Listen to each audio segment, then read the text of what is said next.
In 2019, a major international structural engineering conference was held in Munich, Germany. The event focused on the future of sustainable infrastructure, especially bridges designed for long-term environmental and load performance. Engineers, researchers, and construction firms from across Europe attended. Many of them specialized in steel, reinforced concrete, and composite structural systems used in modern high-load bridge construction. During one of the technical sessions, a Filipino civil engineer named Dr. Reyes presented her research. Her presentation topic was traditional bamboo bridge engineering and its potential use in modern sustainable structural design. At first, the audience listened quietly. Then some people started smiling. Then a few engineers laughed. Within seconds, the reaction spread across parts of the room. Many attendees assumed the presentation would be about small rural footbridges or temporary emergency structures. Then Dr. Reyes displayed structural diagrams, load distribution models, and life cycle durability data. That is when one senior European bridge architect, Dr. Klaus Hoffmann, interrupted. He was widely respected in the industry. He had worked on multiple large bridge projects across Europe and parts of Asia. He had decades of experience with high-load structural materials.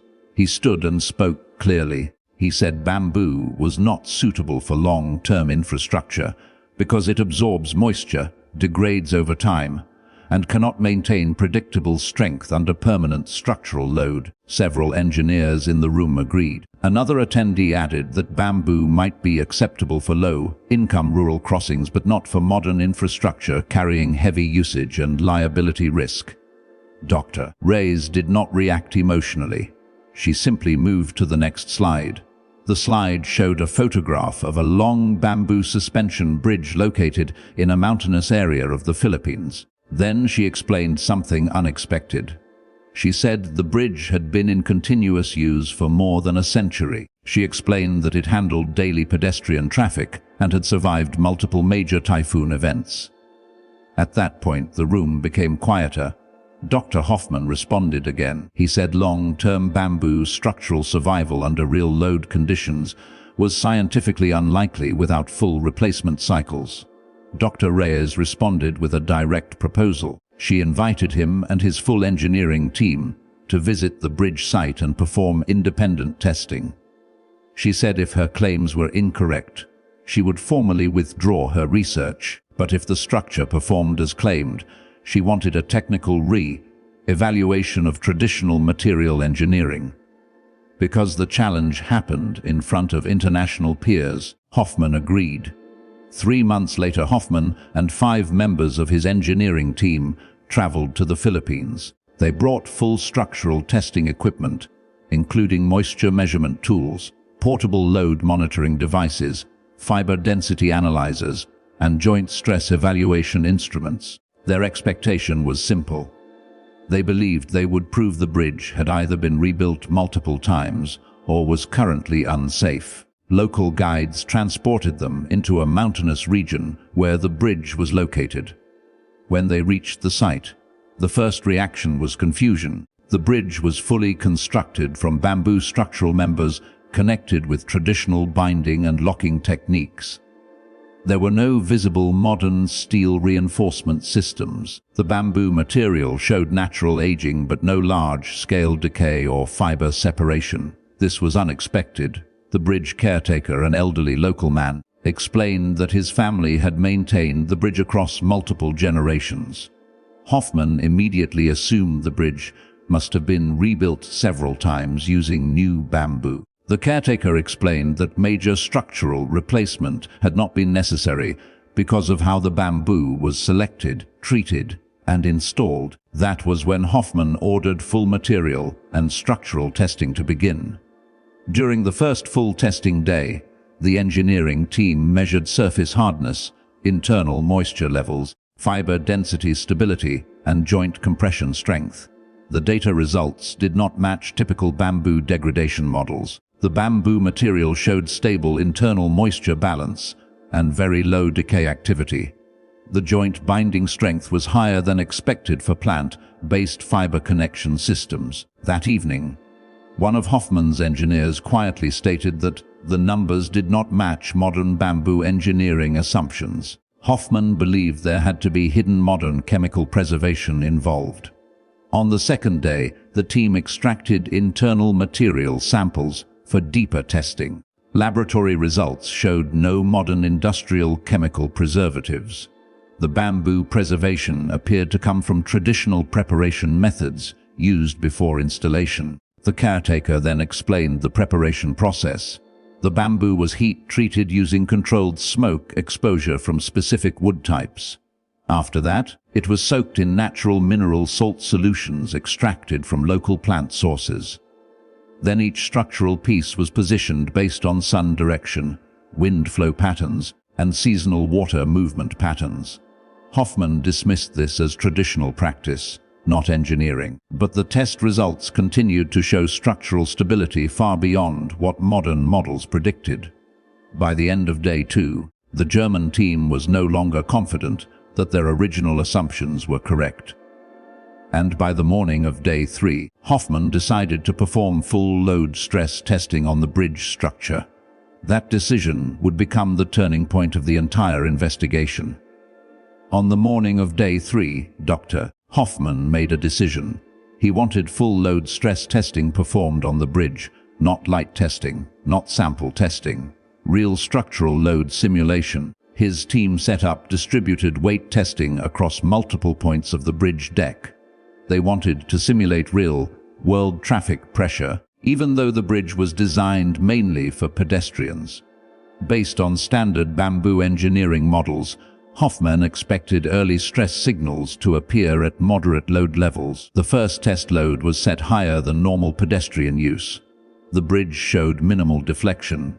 The second load level increased significantly. Still stable, the engineering team checked instruments multiple times, thinking there might be measurement errors. There were none. Then Hoffman ordered a much higher load level.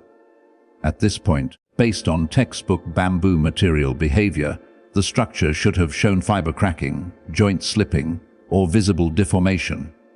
None of that happened. The bridge continued distributing load across the structure evenly. One engineer recalculated expected failure thresholds using real-time data. The numbers still did not make sense. The bridge was performing beyond predicted limits. The testing continued for several hours. By the end of testing, the bridge had handled loads that most engineers would never approve for a bamboo-based structure. The entire German team was now confused. That evening, they reviewed all recorded data again. Moisture levels remained stable. Joint stress distribution remained balanced. No progressive structural weakening was detected. For the first time, Hoffman stopped arguing and started observing. On day 4, the environment provided a real-world stress test. A major storm system moved into the region. Local authorities warned about strong wind and heavy rainfall. Local residents prepared for flood risk. Hoffman made another decision. He wanted to monitor the bridge during the storm. His team set up protected observation equipment from a safe distance. When the storm hit, wind speeds increased rapidly. Rainfall became extremely heavy. The river below the bridge rose quickly. From the observation point, the engineers watched the structure closely. The bridge did not stay rigid. It moved. It flexed with wind pressure. Instead of resisting force, it absorbed and redistributed it. The bamboo members bent slightly, but returned to position. The joint connections shifted pressure across the structure. No single point took full stress impact.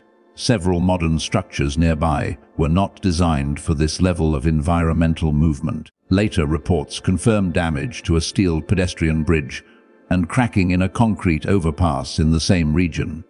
When the storm passed, the bamboo bridge was still fully operational. No emergency repairs were needed. No structural reinforcement was required. The German engineering team performed immediate post-storm inspection. They expected hidden damage. There was none. No joint separation, no structural cracking, no fiber failure. This was the moment when the team fully realized they were looking at something they did not fully understand. Later that day, Hoffman spoke with the bridge caretaker privately. He admitted something he had never said publicly before. He said he could not explain how the structure was maintaining long-term durability under environmental and load stress. The caretaker responded simply. He explained that traditional builders studied how natural materials behave in real environments over long time periods. They did not try to force materials to behave like metal or concrete. They designed structures around the natural strengths and limits of the material. For the next several days, the German team documented everything. Detailed measurements, material samples, construction methods, environmental positioning data, traditional preparation techniques. By the time they left the Philippines, their goal was no longer to disprove the bridge. Their goal was to understand it. And Dr. Hoffman knew that when he returned to Europe, he would have to present findings that would challenge many long-standing engineering assumptions. When Dr. Hoffman returned to Germany, he did not immediately publish anything. First, he and his team rechecked all collected data. They compared field measurements with laboratory analysis. They reviewed storm performance recordings. They verified load test calculations multiple times. The conclusion stayed the same. The bridge performance was real. The durability was real, and the engineering principles behind it were not fully explained by modern material models. After several weeks, Hoffman made a decision. He published a technical paper documenting the full investigation. The paper focused on three main points. First, traditional material preparation methods can significantly extend organic structural material lifespan. Second, flexible structural systems can outperform rigid systems in extreme environmental stress conditions. Third, modern engineering may have overlooked important natural material behavior knowledge. The paper immediately attracted attention in academic engineering circles. Some engineers criticized it, others were curious.